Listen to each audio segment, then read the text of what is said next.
America Israel के हमले में शहीद हुए खामेनेई की चौतरफा मजम्मत की जा रही है और मछली से इत्तेहादुल मुस्लिमीन के सदर असदुद्दीन ओवैसी ने भी इस हमले की शदीद मजम्मत की। ओवैसी ने सोशल मीडिया एक्स पर पोस्ट कर लिखा है, ट्रंप इसराइल की जानिब से ईरान पर किए गए हमले काबिल मजम्मत है, खासकर तब जब जिनेवा में ईरान अमेरिका की बातचीत चल रही थी। पूरे ईरान में 200 से ज्यादा लोग मारे गए, जिनमें 108 वो लोग शामिल हैं जो एक लड़कियों के स्कूल पर हमले में मारे गए।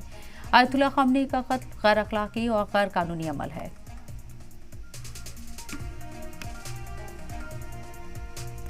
हमारे जो पड़ोसी मुल्क है और जो इजराइल है, ये दोनों मुल्क अपने पड़ोसियों को चैन से जीने नहीं दे रहे।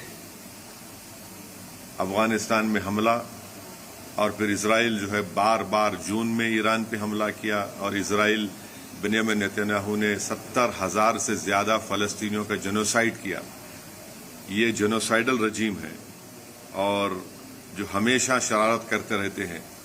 तो ये मेरे एहसासात हैं अपनी पार्टी की तरफ से और मैं उम्मीद करता हूं कि हमारी गवर्नमेंट ऑफ इंडिया खामेनेई की मौत की मजम्मत करेगी और अगर ये जंग नहीं रुकेगी जो एक इल्लीगल है और कोई खतरा नहीं था किसी को, सिर्फ दबाना चाह रहे थे और जुल्म कर रहे हैं इस तरह वहां पर हमला करके, और इसके जो नताइज निकलेंगे वो बुरे निकलने वाले हैं।